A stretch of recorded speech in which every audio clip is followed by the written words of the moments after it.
गुरुर्ब्रह्मा गुरुर्विष्णू गुरुर्देव महेश्वरा गुरुसाक्षात् परब्रह्म तस्मै श्री गुरुवे नमः. मला वाटते अंतरी त्वावसावे तुझ्या दासबोधासी त्वा व्हावे. अपत्या परिपाववी प्रेमग्रासा महाराजया सद्गुरु रामदासा. श्रीराम शुकासारिखे पूर्ण वैराग्य ज्याचे वशिष्ठा परिज्ञान योगेश्वराचे. कवी वाल्मिका सारिका मान्य ऐसा नमस्कार माझा सद्गुरु रामदासा. जय जय रघुवीर समर्थ. सद्गुरु प्रल्हाद महाराज डॉक्टर काका व आदरणीय मंदाताईंना नमस्कार करते. जयश्री ताईंनाही नमस्कार करते. दासबोध अभ्यास वर्गासाठी जमलेल्या तुम्हा सर्व श्रोत्यांनाही वंदन करते. आज दशक 8 समास 6 दुश्चित निरूपण. मागच्या समासाच्या शेवटच्या ओवीत समर्थांनी मायेच्या संगतीत निराश करावा, मायेचा संत संगतीत निराश करावा व त्यांच्या संगतीतच मोक्ष ही महान पदवी मिळवावी असे सांगितले होते. त्यातील मोक्ष या संकल्पनेचा धागा पकडूनच श्रोत्यांनी आता या समासाला सुरुवात करताना पहिल्याच ओवीत प्रश्न विचारला आहे. श्रोता विनवी वक्तयासी सत्संगाची महिमा कैसी. मोक्ष लाभे किती दिवसी हे मज निरूपावे श्रीराम. धरूची धरिता साधूची संगती किती दिवसा होते मुक्ती. हा निश्चय कृपामूर्ती मज दिनास करावा श्रीराम. की संत संगतीचा महिमा कसा असतो, काय असतो, मोक्ष किती मुदतीत मिळू शकतो हे मला सांगावे. तुम्ही सांगता त्याप्रमाणे साधूच्या संगतीत राहिले तर मोक्ष मिळवण्यास किती दिवस लागतात. मी आपणास शरण आलो आहे. मला या प्रश्नाचे निश्चयात्मक उत्तर द्यावे. मुक्ती लाभे तत्क्षणी विश्वासता निरूपणी. दुश्चितपणे हानी होत असे श्रीराम. सुचितपणे दुश्चित मन होते अकस्मात. त्यास करावे निवांत कोणे परी श्रीराम. की मोक्ष हा समर्थांच्या दासबोधाचा आत्मा आहे. समर्थांनी पहिल्याच दशकामध्ये पहिल्याच समासात सांगितले होते. शुद्ध उपदेशाचा निश्चयो सायुज्य मुक्तीचा निश्चयो मोक्षप्राप्तीचा निश्चयो बोलिला असे श्रीराम. म्हणजे दासबोधाच्या अभ्यासाने मोक्ष मिळेल याची खात्री समर्थांनी दिली. पण अशी मुक्ती केव्हा मिळेल? ज्यावेळी श्री गुरूंवर केलेल्या उपदेशावर शिष्यांची नितांत श्रद्धा असेल. व्यवहारातही श्रद्धेशिवाय कुठलंच काम होत नाही. कारण आपण जर प्रवास करत असू तर प्रवास करत असताना समजा मला अमरावतीहून नागपूरला जर जायचं असेल तर ठिकठिकाणी बोर्ड लावलेले असतात तुम्हाला मार्गदर्शन करण्यासाठी की तुम्ही या मार्गाने गेलात तर तुम्हाला नागपूर मिळेल. म्हणजे त्या बोर्डवर काही सूचना लिहिलेल्या असतात. तसेच दगडांवर काही सूचना लिहिलेल्या असतात. त्या सूचनांवर आपण श्रद्धा ठेवतो आणि अमरावतीहून नागपूरला बरोबर पोहोचतो. म्हणजे साध्या त्या दगडावर सुद्धा आपण श्रद्धा ठेवतो की नाही. तसंच आहे की आपल्याला जर बरं नसेल तर आपण डॉक्टरांकडे जातो. डॉक्टर जेव्हा आपल्याला काही औषध देतात तेव्हा आपण डॉक्टरांना कुठलेही प्रश्न विचारत नाही. पण त्यांच्यावर आपण श्रद्धा ठेवतो की यांनी दिलेल्या औषधांनी माझा रोग बरा होणार आहे. आणि ती श्रद्धा नसेल तर रोग बरा होत नाही. मग तसंच इकडे आहे की परमार्थात सुद्धा श्रीगुरूंनी केलेल्या उपदेशावर शिष्याची नितांत श्रद्धा असली पाहिजे. कारण श्रीगुरू तत्वमसी सारख्या उपदेश करतात. म्हणून तत्वमसी सारख्या महावाक्यावर श्रद्धा विश्वास ठेवून त्यांनी दिलेली साधना जीवापाड जपून साधक सोहम साधनेवर आरूढ होऊन अधिकार कमविणाऱ्या शिष्याला त्याच क्षणी मुक्ती लाभते असं समर्थ सांगतात. नासे अज्ञान दुःख भ्रांती, शीघ्रची येथे ज्ञानप्राप्ती. की देह सत्यत्व भ्रांती, जगत सत्यत्व भ्रांती, कर्तृत्व भोक्तृत्व भ्रांतीत जीव आणि साधक सतत अडकलेला असतो. ही भ्रांती म्हणजेच अज्ञान आहे. अज्ञानामुळे त्याला दुःख भोगावे लागते. हे अज्ञानच श्री गुरु घालवितात. अज्ञान दूर गेले की ज्ञान तेथे आहेच, पण असे ज्ञान कमविण्यासाठी श्री गुरूंवरही नितांत श्रद्धा पाहिजे आणि अधिकारी शिष्य असायला पाहिजे. अधिकारी शिष्य व्हावे लागते, तेव्हाच हे ज्ञान प्राप्त होते. अधिकार नसेल तर अंतःकरण वृत्ती चंचल होते आणि अंतःकरण वृत्ती चंचल झाली तर मोक्ष लाभत नाही. कारण चंचलतेमुळे मन लवकर एकाग्र होत नाही आणि एखाद्या वेळेस ते कधी चुकून एकाग्र झालेच तर चंचलतेमुळे एकाग्रता होतच नाही. पण चुकून जर ते झालं तर चंचलतेमुळे ते अचानक पांगते. म्हणून त्याला कसे आवरून घ्यावे असा श्रोता आता प्रश्न विचारत आहे. मनाच्या तोडुनी ओढी, श्रवणी बैसावे आवडी. सावधपणे घडीने घडी काळ सार्थकी करावा. की चंचलतेमुळे एकाग्र मन अचानक पांगते, तर मग त्याला कसे आवरून घ्यावे याचे उत्तर समर्थ आपल्याला देत आहेत. मनाचा स्वभावच असा आहे की क्षणभरही ते स्थिर राहत नाही, सतत संकल्प विकल्प करत राहते. म्हणून या मनाला वैराग्याच्या मदतीने थांबवून अत्यंत आवडीने मनापासून श्रवण करावे. वेदांताच्या तात्पर्य निश्चयाला श्रवण म्हणतात. असे श्रवण संत संगतीत व सद्गुरु मुखातून आलेले असावे. सद्गुरु मुखे वेदांत श्रवण, न घडे तयाचे मनन. जवन पाविजे निज ध्यासन, तवरी मोक्ष कैसा श्रीराम. किती सुंदर ओवी ओवी की जोपर्यंत सद्गुरु मुखातून आलेल्या अनुभवजन्य शब्दांचे श्रवण होत नाही व त्यानंतर मनन व निधिध्यासन होत नाही, तोपर्यंत मोक्ष कसा मिळेल. कारण सद्गुरु स्वतः साधनेतून तावून सुलाखून निघालेले असतात. साधनाने त्यांची बुद्धी विकसित सूक्ष्म झालेली असते.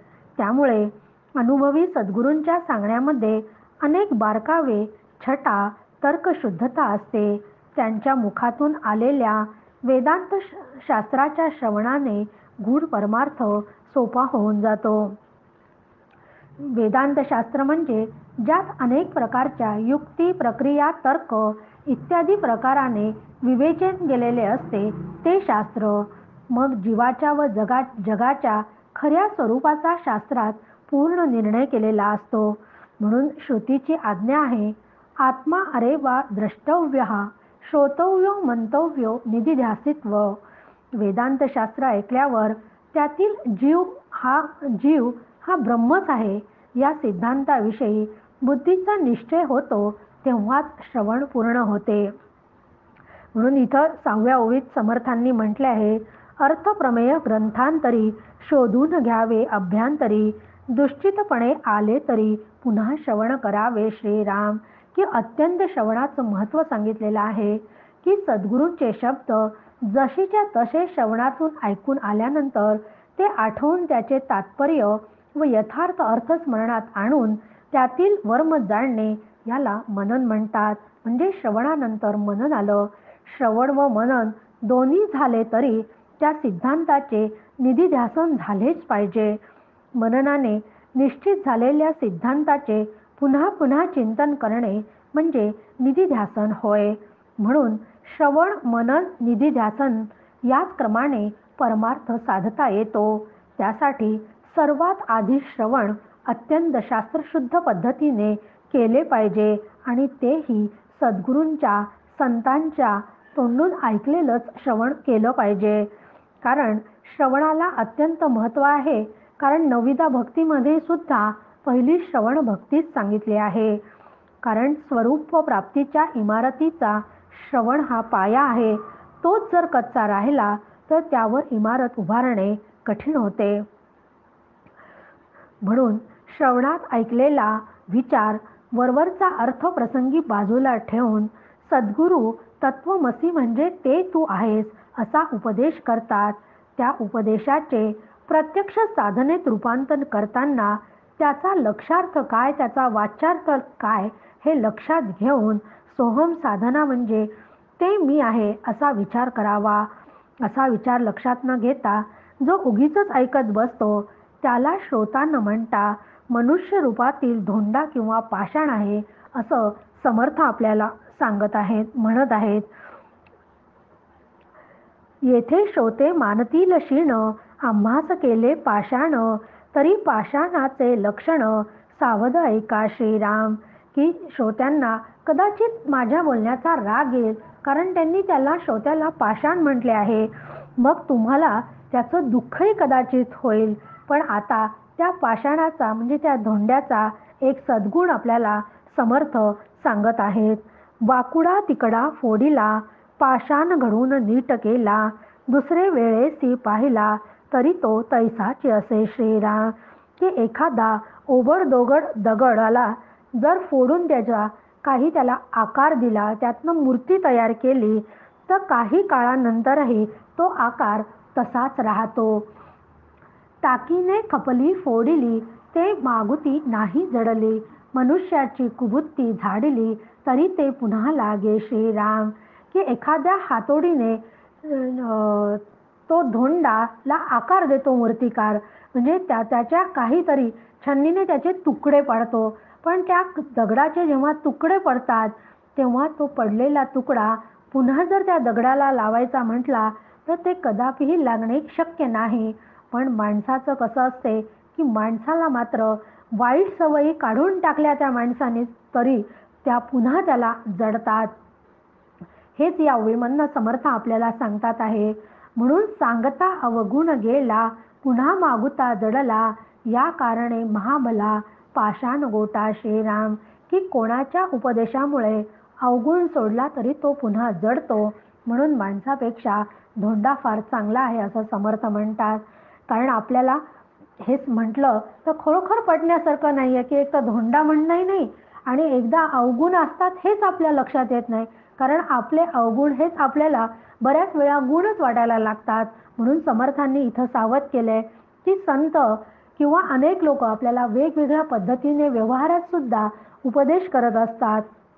आपण हे उपदेश ऐकतही असतो. म्हणजे आपण जर कधी श्रवणाला गेलो ना तर एखादा चांगला विचार आपण ऐकतो, तो आपल्याला त्यावेळी समजतो सुद्धा. की क्रोध येणे, कोणाला टाकून बोलणे किती वाईट आहे, हे ऐकल्यावर त्याचा वाईट परिणाम काय होतात हे ऐकले की लगेचच आपण ठरवतो की आता क्रोध म्हणजे राग सोडून द्यायचा आहे, कोणाला टाकून बोलायचे नाहीये. पण किती दिवस टिकते हो आपला हा केलेला नियम? 2-4 दिवस आपण तसं वागतो, पण पुन्हा जैसेच्या तसे सुरू होते. कोणी आपल्याला सांगतं की व्यायाम करणं खूप चांगलं आहे, मग 8-15 दिवस नियमाने व्यायाम करतो, पुन्हा तो सोडून देतो. सकाळी लवकर उठणे आरोग्यासाठी खूप चांगले आहे, मग 10-15 दिवस उठायचं, पुन्हा सोडून द्यायचं. मग साधनेमध्ये सुद्धा आपण अशाच प्रकाराने धरसोड करतो की ती साधना नित्य नियमाने करत नाही, तिथे सुद्धा धरसोड सुरू असते. म्हणजे कोणाच्याच उपदेशाने आपण आपले अवगुण सोडून देण्याचे ठरवतो व तो पुन्हा अवगुण पुन्हा पुन्हा डोकेवर काढतो. मग असं करणाऱ्या मनुष्याला समर्थ दोंडा म्हणतात आहे. मग ते बरोबरच आहे ना, कारण त्यांनी सांगितलं की असं जर पुन्हा पुन्हा अवगुण जर माझे वर येत असतील तर तो धोंडा त्याच्यापेक्षा बरा आहे त्या मनुष्यापेक्षा, असं समर्थ इथं सांगत आहेत. मग या धोंड्याचा चांगला गुण कोणचा आहे? ज्याचा अवगुण झडेना तो पाषाणाहून उना, पाषाण आगळा जाळना, कोटी गुणे श्रीराम. की ज्याला आपला अवगुण सोडता येत नाही तो दगडापेक्षाही हीन समजावा, दगड त्यापेक्षा कोटीपटीने श्रेष्ठ समजावा. मग या दगडाचा काय एवढं वैशिष्ट्य आहे म्हणून समर्थ त्याला इतकं श्रेष्ठत्व देत आहे. ते श्रेष्ठत्व या पाषाणाचं समर्थ आपल्याला आता सांगत आहेत. कोटी गुणे कैसा पाषाण, त्याचेही ऐका लक्षण, श्रोती करावे श्रवण, सावध होणे श्रीराम. की काही दगड किंवा खडे कोटीपटीने कसे श्रेष्ठ असतात ते आता नीट लक्ष देऊन ऐका. माणिक मोती प्रवाळ, पाची वैडूर्य वज्र नीळ, गोमेदमणी परीस केवळ, पाषाण बोली जे श्रीराम. की माणिक, मोती, निळसर हिरा, गोमेद, प्रवाळ, परीस इत्यादी हे सगळे दगड किंवा खडे असतात. हे खड्यांचं महत्त्व आपल्याला माहिती आहे, कारण व्यवहारामध्ये आपल्यामध्ये जर आपलं काही काम व्यवस्थित होत नसेल तर आपण एखाद्याला पत्रिका दाखवतो किंवा भविष्य सांगणाऱ्याकडे जातो आणि तो भविष्यकार आपल्याला सांगतो की तुम्ही तुमच्या हातामध्ये असा असा हा मोती घाला किंवा गोमेद घाला, त्यांनी तुमचं कार्य सरळ आणि व्यवस्थित होईल. आणि आपण त्यावर विश्वास ठेवतो आणि त्याप्रमाणे ते खडे वापरतो की नाही हे वापरतो व्यवहारामध्ये आपण. याही वेगळे बहुत सूर्यकांत सोमकांत, नाना मोहरे सप्रचित, औषधा कारणे श्रीराम. की याच्याशिवाय कित्येक सूर्यकांत, चंद्रकांत या नावाची रत्ने असतात. औषधासाठी उपयोगी मणीही असतात. याही वेगळे पाषाण भले, नाना तीर्थे जे लागले, वापी कूप सेखी झाले, हरिहर मूर्ती श्रीराम. की तीर्थक्षेत्रात सापडणारे सुंदर गोटेही आकर्षक असतात. काही दगडांच्या विहिरी, बारव आणि अनेक देवदेवतांच्या मूर्तीसुद्धा बनवलेल्या आपण बघतो. याचा पाहता विचार, पाषाणा ऐसे नाही सार, मनुष्य ते काय पामर, पाषाणा पुढे श्रीराम. की अशा प्रकारे विचार केला तर दगडासारखं मौल्यवान काहीच नाही. त्याच्या पुढे क्षुल्लक माणसाची काय किंमत. तरी तो ऐसा नव्हे पाषाण, जो अपवित्र निक्कारण, तया सारिका देह जाण, दुष्टित अभक्तांचा श्रीराम. की जो दगड वर सांगितल्याप्रमाणे औषधासाठी, मूर्ती वगैरे तयार करण्यासाठी किंवा मोती वगैरेंसारखे खडे जे असतात अशा कुठल्याच कारणासाठी जर तो कधीच उपयोगी न पडत असेल तर तो दगड कुचका आणि टाकाऊ असतो. तसा जो चंचल मनाचा अभक्त आहे तो तशाच प्रकारचा असा असतो, हे समजून घ्यावे. आता असो हे बोलणे, घात होतो दुष्टितपणे, दुष्टितपणाचे निगुणे, प्रपंच ना परमार्थ श्रीराम. की आता हे धोंडा पुराण पुरे, मनाच्या चंचलतेमुळे सर्वनाश होतो. चित्त थाऱ्यावर नसणाऱ्यांचा प्रपंच आणि परमार्थ यात दोन्हीही त्याला साधता येत नाही. म्हणून आता 20 ते 24 ओव्यांमध्ये दुष्टितपणाने म्हणजे द्विधा अवस्थेमध्ये असणारा चंचल मनाच्या व्यक्तीचं वर्णन केलं आहे. दुष्टितपणे कार्य नासे, दुष्टितपणे चिंता वसे, दुष्टितपणे स्मरण नसे, क्षण एक पाहता श्रीराम. दुष्टितपणे शत्रू जिने, दुष्टितपणे जन्म मरणे, दुष्टितपणाचे निगुणे, हानी होये श्रीराम. दुष्टितपणे नव्हे साधन, दुष्टितपणे न कळे भजन, दुष्टितपणे नव्हे ज्ञान, साधकासे श्रीराम. दुष्टितपणे नव्हे निश्चयो, दुष्टितपणे न घडे जयो, दुष्टितपणे होय क्षयो, आपुल्या स्वहिताचा श्रीराम. दुष्टितपणे न घडे श्रवण, दुष्टितपणे न घडे विवरण, दुष्टितपणे निरूपण, हातीचे जाळे श्रीराम. की असा चंचलपणा जर असेल तर कुठलंच कार्य कधीच साध्य होऊ शकत नाही. आणि कुठल्याही चंचल मनामध्ये तर वृत्ती असते की तो सतत कशाची ना कशाची चिंता करत असतो. या चिंतेपायी त्याचं सगळं नुकसान होते. त्याला कुठल्याही गोष्टीचं स्मरण राहत नाही. शिवाय त्याला अनेक प्रकारचं काळजा निर्माण झालेल्या असतात. क्षणात त्याला स्मरण होते तर क्षणात त्याला विस्मरण होते. जन्ममरणाचं चक्र न सुटल्याने त्याची हानी होते. त्याच्या हातून कुठल्याही प्रकारची साधना भजन अजिबात घडत नाही. मग साधना भजन जर हातून काहीच घडत नसेल तर अध्यात्मविद्या त्याला आत्मसातच होणार नाही. आणि जोपर्यंत अध्यात्मविद्या साध्य होणार नाही तोपर्यंत जीवाचं कल्याणच होणार नाही. केलेला कुठलाही निश्चय त्याचा टिकून राहत नाही. त्याला कशातच धड यश मिळत नाही. म्हणजे अनहितच त्याच्या बाबतीत सगळं घडत राहते. कुठल्याही प्रकारचं चांगलं श्रवण घडत नाही. चांगलं श्रवण घडत नसेल तर श्रवणच घडत नसेल चांगलं तर चांगले विचारच अंगामध्ये येत नाही. आणि चांगले विचार जोपर्यंत नाही तोपर्यंत स्वतःचं तर कल्याण नाही, पण इतरांचं सुद्धा कल्याण तो करू शकत नाही.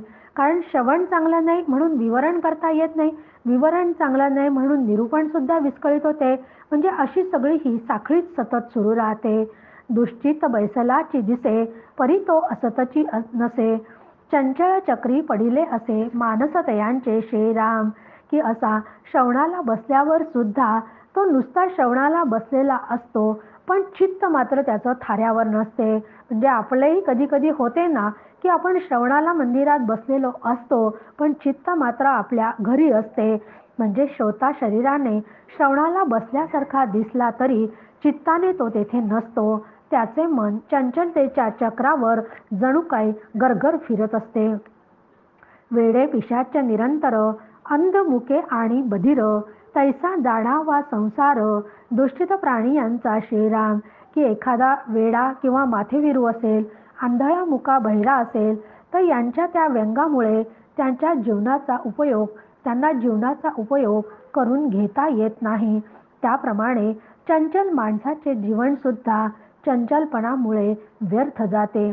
त्यांनाही त्यांच्या जीवनाचा उपयोग करून घेता येत नाही. सावध असो न उमजेना, श्रवण असो न ऐकेना, ज्ञान असो न कळेना, सारासार विचार श्रीराम. की श्रवणाला बसण्याविषयी तो सावध नसतो, त्याकडे तो दुर्लक्ष त्याचं होत असल्यामुळे, श्रवणाला दुर्लक्ष झाल्यामुळे त्याला काहीच कळत नाही. म्हणजे नुसते शब्द त्याच्या कानावर पडत असतात, पण त्या शब्दाचा खरं वर्म काय आहे हे त्याच्या लक्षात न आल्यामुळे त्याला अध्यात्मविद्या जी आहे, की अध्यात्मविद्येत जे सांगितलेले आहे की श्रवणातून तेच ग्रहण करायचे असते, की सार काय आणि असार काय तेच त्याला समजत नाही. कारण सार ब्रह्म आणि असार जगत याचा निश्चय श्रवण योग्य नसल्यामुळे होत नाही. ऐसा जो दुष्टित आळशी, परलोक कैसा त्यासी, जयाचे जीवी अहर्निशी, आळस वसे श्रीराम. की चांचल्याच्या जोडीला जर आळस पण असेल तर त्याला मोक्ष कसा मिळेल. म्हणून 24 तास आळस असेल तर दुसरे काय साध्य होणार आहे त्याशिवाय. दुष्टितपणाचेनी सुटला, तरी तो सवेचा आळसा आला. आळसा हाती प्राणी आला, उसंतची नाही श्रीराम.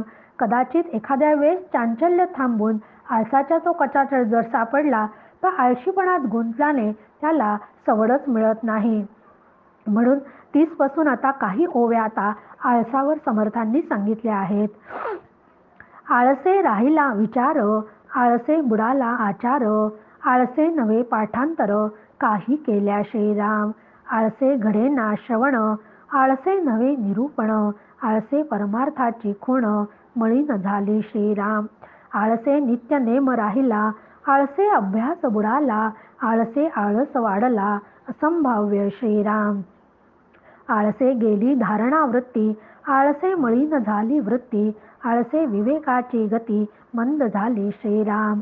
आळसे निद्रा वाढली, आळसे वासना विस्तारली, आळसे शून्याकार झाली, सद्बुद्धी निश्चयाचे श्रीराम.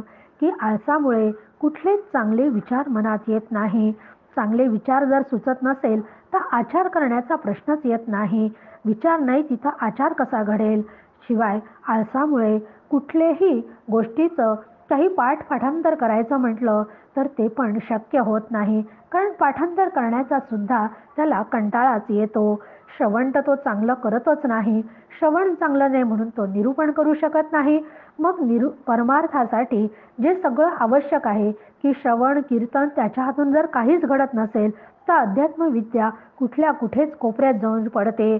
कुठल्या प्रकारचा आळसापायी नित्य नेमाने तो काहीच करत नाही, अभ्यास करत नाही. म्हणजे ही आळसाची अमर्याद वाढतच आळस त्याचा अमर्यादपणे वाढतच असताना स्मरणशक्ती व धैर्य नष्ट होऊन अंतःकरणात तमोगुणच भरून राहतो. कारण आळस हे तमोगुणाचं लक्षण आहे आणि तमोगुण जिथं वाढलेला असतो तिथं विवेक राहूच शकत नाही. कारण विवेकाचा विचार मंदावत जाऊन फक्त त्याला झोपच प्रिय असते आणि त्या झोपेपायी तीच वासना त्याची वाढत जाते आणि चांगल्या विचारांबाबत झालेला बुद्धीचा निश्चय सुद्धा कधीतरी तो झालेला असेल तर तो सुद्धा नष्ट होऊन जातो. दुष्टितपणासवे आळस, आळसे निद्रा विलास, निद्रा विलासे केवळ नास आयुष्याचा श्रीराम. निद्रा आळस दुष्टितपण हेच मूर्खाचे लक्षण, येणे करिता निरूपण उमजेची ना श्रीराम. हे तिन्ही लक्षणे जेथे विवेक कैसा असेल तेथे, अज्ञानास या परते सुखची नाही श्रीराम.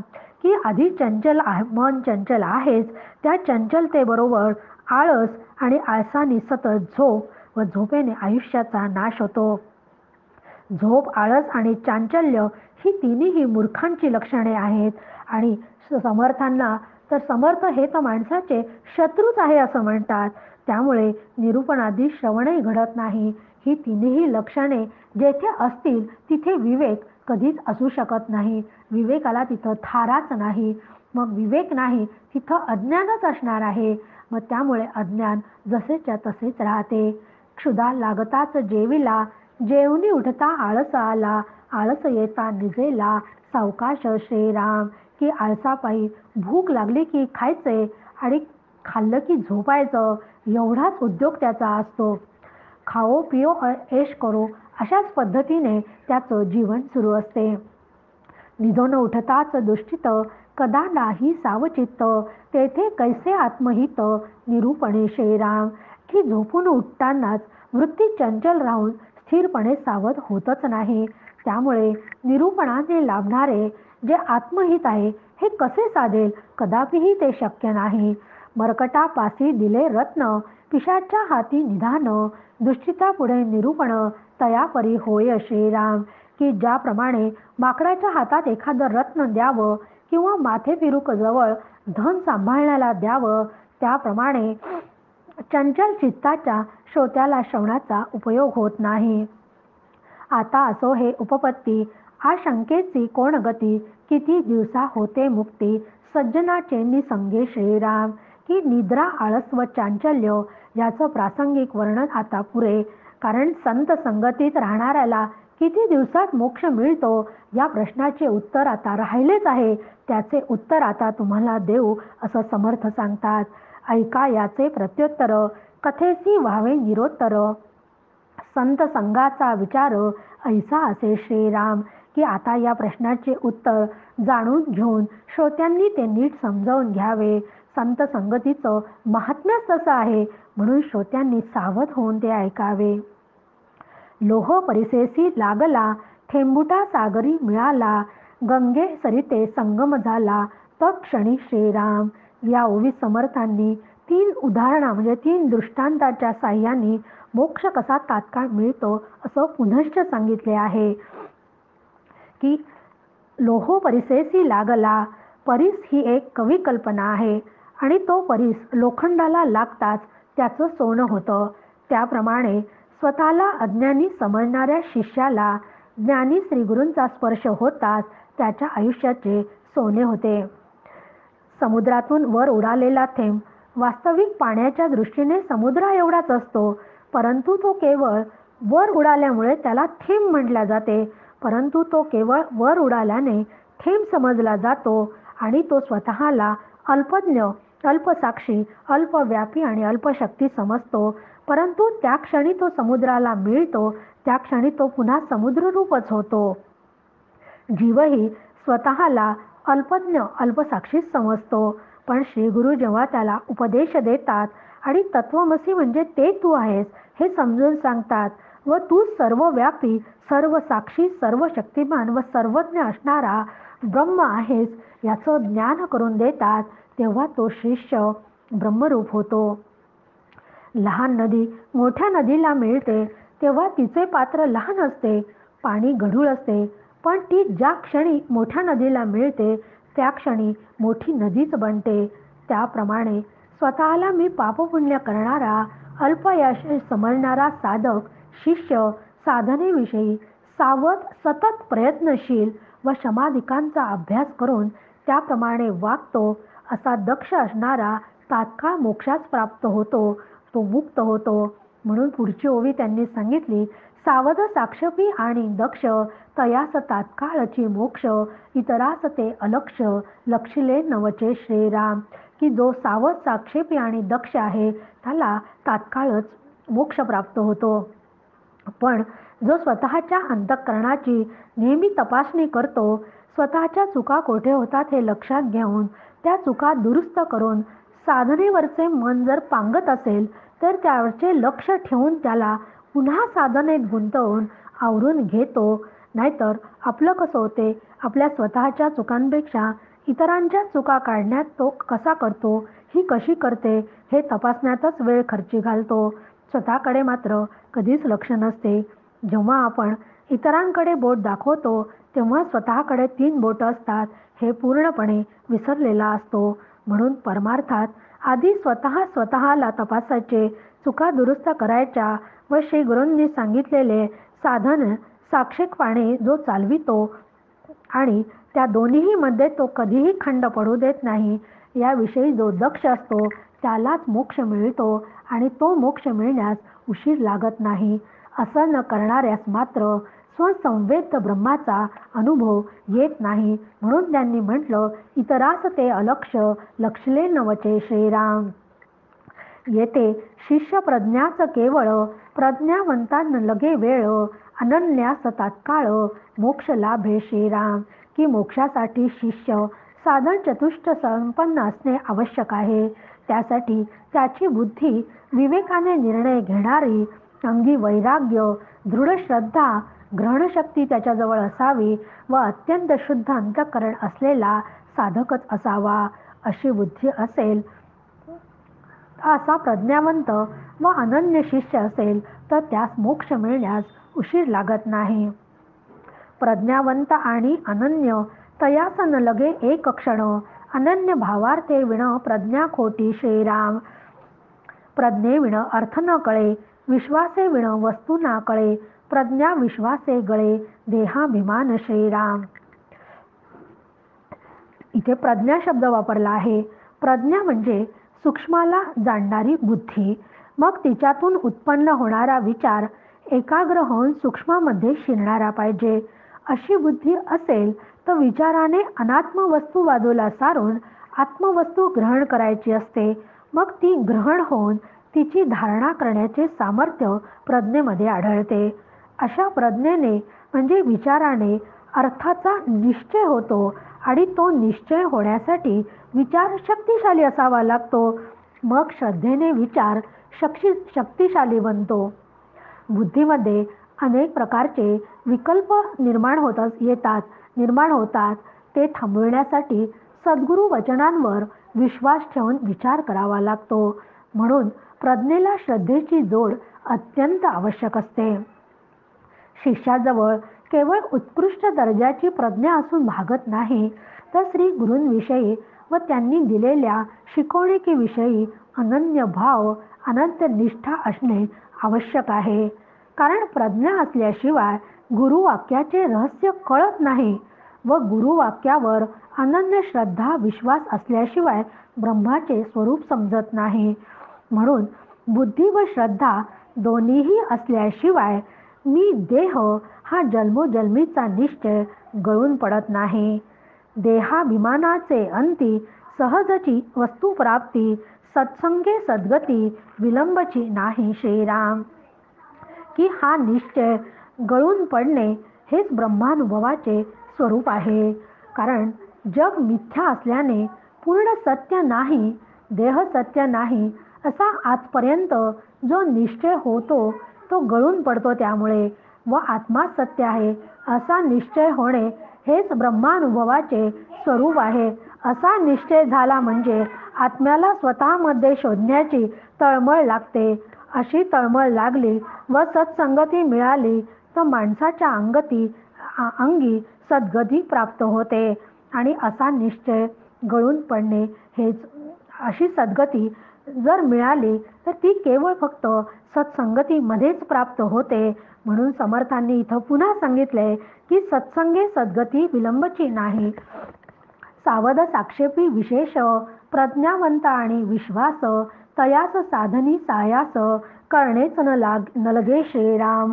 इतर भाविक साबडे तयासही साधन मोक्ष जोडे, साधू संके तत्काळ उडे विवेक दृष्टी श्रीराम. मग सावध, साक्षेपी, प्रयत्नशील, बुद्धिमान व श्रद्धावंतांसाठी कुठलेच साधन कष्टमय होत नाही. त्याशिवाय ती साधने तो सहज पेलतात. कारण जे साक्षेपी असतात, जे सावध असतात, ते त्यांच्या साधनेमध्ये हे सगळे गुण सहजरित्या अवगत करत असतात. मग त्यांच्या अंगी वैराग्य आपोआपच निर्माण होते. त्यामुळे दृश्य वस्तूपासून ते सहजच अलिप्त होतात. पण अशा प्रज्ञावंत विरक्ताला परमार्थ सहज साधतो. मात्र सामान्य बुद्धीचे भोळे जे असतात त्यांना मोक्षासाठी अनेक प्रकारचे कष्ट करूनच साधना करावी लागते. पण याही सामान्य लोकांनी जर संत संगतीत राहिले तर त्यांचाही विवेक सहज जागा होऊन त्यांना योग्य विचारांची दिशा मिळते. परी ते साधन मोडू नये, निरूपणाच्या उपाये, निरूपणे लागे सोये, सर्व त्रासे श्रीराम. म्हणून साधनेची गरज नसणाऱ्यांनी सुद्धा साधना कधीच सोडू नये. कारण इतरांसाठी आदर्श समोर ठेवून अध्यात्म विद्या सांगत राहावी, त्याचा सर्वांनाच लाभ होतो. आता मोक्ष आहे कैसा, कैसी स्वरूपाची दशा, त्याचे प्राप्तीचा भरोसा सत्संगे केवी श्रीराम. की मोक्ष म्हणजे नेमके काय, ती अवस्था कशी असते, संत संगतीत मोक्षाची हमी कशी मिळते, हे प्रश्न पुढच्या समासामध्ये समर्थ आपल्याला या प्रश्नांची उत्तरे देणार आहेत. ऐसे निरूपण प्रांजळ पुढे बोलिले असे सकळ, श्रोती होऊन या निश्चळ, अवधान द्यावे श्रीराम. अवगुण त्यागावया कारणे, न्याय निष्ठुर लागे बोलणे, श्रोती कोप न धरणे, ऐसिया वचनाच्या श्रीराम. की आता जे शेवटच्या 52व्या ओवीचे प्रश्न श्रोत्यांनी विचारले त्याचे उत्तर पुढच्या समासामध्ये समर्थ आपल्याला देणार आहेत. म्हणून पुढच्या समासामध्ये मोक्ष लक्षण समर्थ आपल्याला सांगत आहेत. पण समर्थ म्हणतात की या समासामध्ये मी तुम्हाला पाषाण म्हटलं होतं, पण आणि तुमच्याजवळ अवगुण आहेत याची जाणीव करून दिली होती.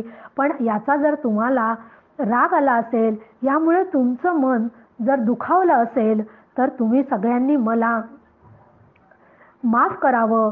कारण शास्त्रशुद्ध आणि कठोर बोलावेच लागते. कारण हा माझा हेतू यामागे दुखवण्याचा नाही आहे. म्हणून श्रोत्यांनी याचा राग मानू नये. कारण तुमचं कल्याण व्हावं हाच हेतू त्यामागे आहे. म्हणजे पहा की संत लोक किती मोठ्या मनाचे असतात. त्यांनीच आपल्याला इथं विनंती केली आणि म्हटलं की माझ्या बोलण्याचा तुम्ही राग मानू नये. म्हणून समर्थ आता आपल्याला पुढच्या समासामध्ये आता मोक्ष लक्षणं सांगणार आहेत. जय जय रघुवीर समर्थ.